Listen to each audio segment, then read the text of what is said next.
பாருங்கள், இது என்ன தெரியுமா? முருங்கைக்கீரை. எல்லாருக்கும் தெரியும். பட்டு ஏன் இதை காமிக்கிறேன்னா, இன்றைக்கி எங்கள் வீட்டில் முருங்கைக்கீரை சாம்பார் வச்சுட்டு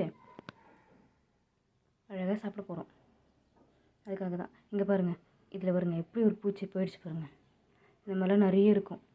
அதனால் பூச்சியை நல்லா விரட்டிட்டு லைட்டாக கழுவுங்க. ரொம்ப கழுவக்கூடாது. லைட்டாக அந்த தூசு தும்புட்டெல்லாம் போகிற மாதிரி கழுவிட்டிங்கன்னா தான் நல்லது. ஆனால் அப்போல்லாம் என்ன சொல்லுவாங்கன்னா, முருங்கைக்கீரை கழுவவே வேண்டாம், கழுவாமல் யூஸ் பண்ணாதான் சத்து அப்படி சொல்லுவாங்க. ஆனால் இப்போ இருக்கிறதுல வந்து ரொம்ப பூச்சிலாம் இருக்கும். நீங்கள் என்ன பண்ணுறீங்கன்னா, எப்பவும் போல் லைட்டாவது கழுவுங்க. அப்போ தான் உடம்புக்கு சத்தும் இருக்கும், அதே நேரத்தில் நமக்கு சுத்தமாகவும் சாப்பிட முடியும். செஞ்சிடலாமா? பருப்பு ஊற வச்சுக்கோங்க. என்ன பருப்புனா பருப்பு. எல்லாருக்குமே தெரியும் பருப்பு எப்படி இருக்கும் அப்படின்ட்டு. கடலைப்பருப்புக்கும் பருப்புக்கும் வித்தியாசம் நல்லாவே கண்டுபிடிச்சிட்டிங்க. அப்புறம் கடலைப்பருப்பு ஊற வச்சுட்டு சாம்பார் வரலன்ட்டு கஷ்டப்படாதீங்க. பருப்புனா கொஞ்சம் எப்படி சொல்கிறது, சாஃப்டாக சின்னதாக இருக்கும். கடலைப்பருப்புனா கொஞ்சம் ரஃப்பாக இருக்கும், பெருசாகவும் இருக்கும் சைஸு. அதனால் அதை வச்சு கூட நீங்கள் கண்டுபிடிக்கலாம். ஒரு தடவை நீங்கள் கண்டுபிடிச்சிட்டிங்கன்னா அது அழகாக நல்லா தெரிஞ்சிடும். அதனால் உங்களுக்கு பிரச்சனையே கிடையாது. ஒரு தடவை இந்த பருப்பு இதான் கடலைப்பருப்புன்னு தெரிஞ்சுக்கிட்டிங்கன்னா உங்களுக்கும் ஈஸியாக இருக்கும். பருப்பை நம்ம ஊற வச்சாச்சு. ஒரு அரை மணி நேரம் போட்டு ஊற வைக்கலாம். அரை மணி நேரம்லாம் கூட தேவையில்லை. ஒரு 20 நிமிஷமாவது ஊற வைக்கணும். அப்போ தான் நல்லா சாம்பார் நல்லா சூப்பராக வரும். அதுக்காக தான் ஊற வச்சிடுறது. பருப்பு கழுவி தண்ணி ஊற்றிட்டு மஞ்சத்தூள் உப்பு போட்டு வச்சுருக்கேன். இப்போ நம்ம வேக வச்சுப்போம். இதெல்லாம் வேக வச்சுட்டு விசில் விட்டு எடுத்துட்டோன்னா பருப்பு ரெடி. நெக்ஸ்ட்டு சாம்பார் ரெடி பண்ணிடலாம். இப்போ கீரையை உரிச்சு வச்சுங்க. ஓகே, அதாவது ஆஞ்சிச்சு. இதில் வந்து இந்த மாதிரி சின்ன சின்னதாக இருக்கிறது, இந்த மாதிரி கீரைலாம் இன்னும் நல்லாவே நிறைய போடுங்க நீங்கள். ஏன்னா இதெல்லாம் வந்து பிஞ்சு கீரைன்னு சொல்லுவாங்க. இதில் தான் சத்து அதிகமாக இருக்கும். நீர் சத்தும் அதிகமாக இருக்கும், நார் சத்தும் இருக்கும், ரொம்ப இரும்பு சத்துங்க இது. அதனால் கண்டிப்பாக இதை நீங்கள் நல்லாவே சாப்பிடலாம். எவ்வளோ முருங்கைக்கீரை சாப்பிட்றோமோ அவ்வளோ முறுக்காக இருக்கும். நம்ம வயசானதுக்கப்புறமும் நம்ம உடம்பு நல்லா இருக்கணும், நல்லா grip-ஆ நம்ம இருக்கணும்னா நம்ம முருங்கைக்கீரை அதிகமாக எடுத்துக்கலாம், தப்பே இல்லை. இது ரொம்ப முறுக்கு கொடுக்கும்னு சொல்லுவாங்க. எதுக்காகனா அந்த ஒரு காரணத்துக்காக தான். முருங்கைக்கீரை சாப்பிட்டா ரொம்ப நல்லது அப்படின்றது சொல்கிறதே இதுக்கு, இந்த ஒரு விஷயத்துக்காக தான். ரொம்ப முறுக்காக இருக்கும் அப்படின்னா ரொம்ப ஸ்ட்ரென்த்தாக இருக்கும் அப்படின்னு சொல்லிட்டு. ரொம்ப நோய் எதிர்ப்பு சக்தி ரொம்ப அதிகமாக இருக்கிறவங்க இந்த கீரை வச்சு நல்லா சாப்பிடலாம். ரொம்ப நோய் எதிர்ப்பு சக்தி கம்மியாக இருக்குது, குழந்தைங்க சாப்பிடவே மாட்டுறாங்க அப்படின்னா நீங்கள் இந்த முருங்கைக்கீரையை பொடி பண்ணி தோசையில் மிக்ஸ் பண்ணி கொடுக்கலாம். அவங்களுக்கு என்னெல்லாம் சாப்பிட பிடிக்குமோ அதில் கூட நீங்கள் மிக்ஸ் பண்ணி கொடுக்கலாம். தோசையில் போட்டு கொடுத்தீங்கன்னா அவங்க அவ்வளோ அழகாக சாப்பிடுவாங்க. முருங்கைக்கீரையை பொடி பண்ணி வச்சு நீங்கள் கொடுத்தீங்கன்னா அவ்வளோ அழகாக அவங்களாம் சாப்பிடுவாங்க. நான் இப்போ சாம்பாரில் போட போகிறேன். முக்கியமான விஷயம் ஒன்று, முருங்கைக்கீரையில் இந்த மாதிரி இந்த மஞ்சள் கலரில் இருக்கிறது, இந்த மாதிரி இருக்கிறது, இந்த பூச்சி புட்ட மாதிரிலாம் இருக்குதுன்னா இதெல்லாம் நம்ம ஒதுக்கிடணும். ஏன்னா இதெல்லாம் வந்து பழுப்பு அரிசி. இதெல்லாம் வந்து வயிற்று வலி வந்துடும். இது நம்ம சாப்பிட்டோன்னா இதனால் வயிற்று வலி நமக்கு வரும். இது வயிற்று வலி வரும் அப்படின்றது யார் சொன்னாங்கன்ற அட்ரஸ்லாம் எனக்கு சொல்ல முடியாது. டோர் நம்பர் அட்ரஸ்லாம் என்கிட்ட இல்லை. எங்கள் வீட்டில் சொன்னாங்க. இது உண்மையாக இருக்குமா அப்படின்ட்டு நீங்கள் கேட்பீங்க. கண்டிப்பாக இது உண்மை தான். இந்த மாதிரி இப்போ மஞ்சள் கலரில் இருக்கிற கீரை, இந்த மாதிரி பழுப்பு வந்தது, பூச்சி வந்ததெல்லாம் நம்ம கண்டிப்பாக சாப்பிடக்கூடாது. ஏன்னா இதெல்லாம் வந்ததுன்னா வயிறு வலி வந்துடும். எனக்கே ஆல்ரெடி 2 டைம்ஸ் இந்த மாதிரி ஆயிருக்கு. அதனால நான் இதை எப்போத்துலேருந்து அவாய்ட் பண்ணிடுறது. 1 டைம் ட்ரை பண்ணேன், அந்த மாதிரி ஆயிடுச்சு. தெரியாமல் இன்னொரு நடந்துருச்சு. பட் ஆனால் இதை நான் நல்லாவே அதுக்கப்புறமா எப்போல்லாம் செய்யணுமோ அப்போல்லாம் இதை நான் அவாய்ட் பண்ணுறது. இது பருப்பு விசில் வந்துருச்சுங்க. செய்ய ஆரம்பிச்சிடலாமா? கேஸ் ஆன் பண்ணிட்டேங்க. பார்த்துக்கோங்க, கேஸ் ஆன் பண்ணியாச்சு. இப்போது ஸ்டார்ட் பண்ணிடலாம். இப்போ ஒரு குண்டா எடுத்துக்கோங்க.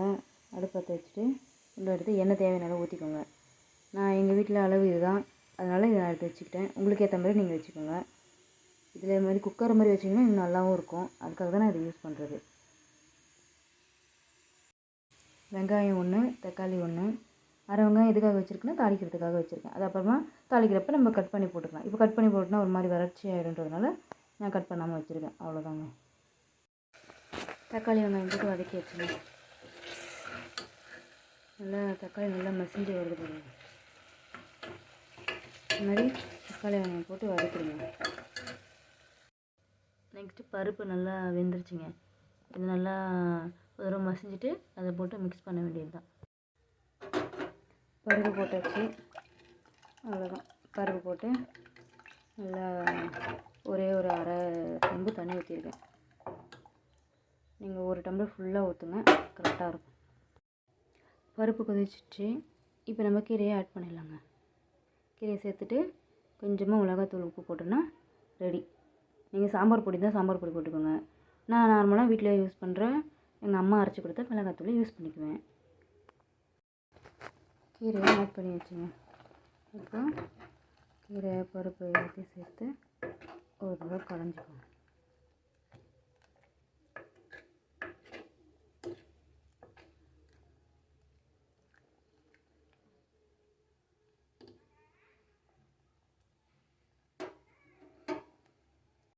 நெக்ஸ்ட்டு மிளகாத்தூள் உப்பு சேர்த்தாச்சு, போட்டு மிக்ஸ் பண்ணிவிடுவோம். என்னடா இவ்வளோ மிளகாத்தூள் போடுறோன்னு நினைக்காதீங்க. நான் போட்டது என்னமோ ஒரே ஒரு ஸ்பூன் தான், அது அப்படி தெரிகிறது. ஒருவேளை எங்கள் வீட்டு ஸ்பூன் இந்த மாதிரி இருக்குது போல். நல்லா கடைஞ்சி எடுத்துக்கோங்க. மிளகாத்தூள் கட்டியாக இருக்கக்கூடாது, நல்லா கடைங்க. ஓகேவா? என்னடா எதுவும் ஆகலையே அதுக்குள்ளேயே மிளகாத்தூள் போட்டேன்னு நீங்கள் சொல்லுவீங்க. எதுக்காக இந்த மாதிரி போடுறோன்னா அப்போ தான் அந்த எப்படி சொல்கிறது, எல்லாமே கீரையோடு சேர்ந்து நல்லாயிருக்கும். தனித்தனியாக வேக வச்சு தனித்தனியாக எதுவும் பண்ணக்கூடாது. அதுக்காக தான் மொத்தமாக போடுறது தான் சாம்பார். தனித்தனியாக போட்டால் அது பேர் காரக்குழம்பு. இப்போ நம்ம முருங்கைக்கீரை சாம்பார் ரெடி பண்ணியாச்சுங்க. இப்போ இதை நல்லா ஒரு கொதி விட்டணும்.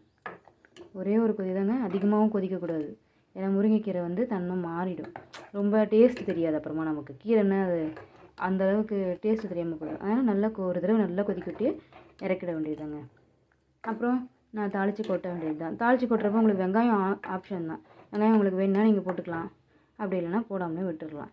நார்மலாக கடுகு சீரகம் போட்டு நீங்கள் கடுகு தாளித்து கொட்ட வேண்டியது தான். வேறு ஒன்றும் பிரச்சனை இல்லைங்க.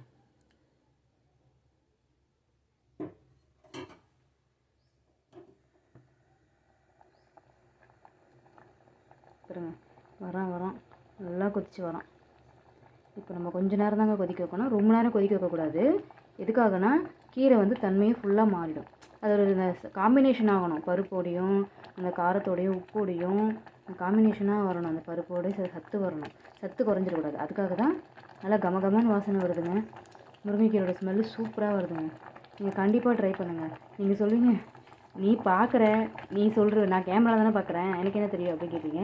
சத்தியமாக பாருங்கள், நீங்கள் ட்ரை பண்ணுங்கள், உங்களுக்கே ஸ்மெல் வரும். நீங்களே லைக் பண்ணுவீங்க, நீங்களே லைக் பண்ணுவீங்க.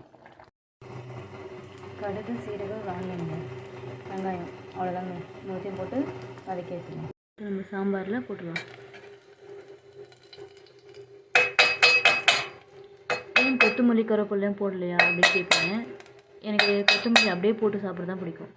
அப்போ தான் அதோடய ஸ்ட்ரென்த்து எல்லாமே அதில் நல்லா போய் ஸ்டோர் ஆகும். அதை வதக்கிட்டோன்னா ஒரு மாதிரி இருக்குன்ட்டு எனக்கு ஒரு ஃபீல்.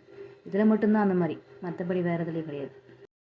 அவ்வளோதாங்க, சுவையான முருங்கைக்கீரை சாம்பார் ரெடிங்க. சூப்பராக இருக்குல்லங்க, ஆவி பறக்க சூப்பராக இருக்குங்க, வாசனை நல்லா இருக்குங்க. நல்லா போட்டு தாளிச்சாச்சு. ஆனியன் உங்களுக்கு ஆப்ஷன் தான் தாளிக்கிறதுக்கு. இன்னொரு முக்கியமான விஷயம், நீங்கள் இதில் பூண்டு சேர்க்கலாமா அப்படின்னு நினைப்பீங்க. கண்டிப்பாக நீங்கள் சேர்த்துக்கலாம், பூண்டு கண்டிப்பாக சேர்க்கலாம். அது எப்போ சேர்க்கணும்னா ஆனியன் நம்ம வதக்குறோம்ல ஃபஸ்ட்டு எடுத்ததும், அது கூட நீங்கள் பூண்டு போட்டு வதக்க வேண்டியதாக எப்போ போல். அதுக்கப்புறமா தக்காளி போட்டு வதக்கிட்டு நம்ம என்னென்ன ப்ராசஸ் பண்ணணுமோ அதெல்லாம் பண்ண வேண்டியது தான்.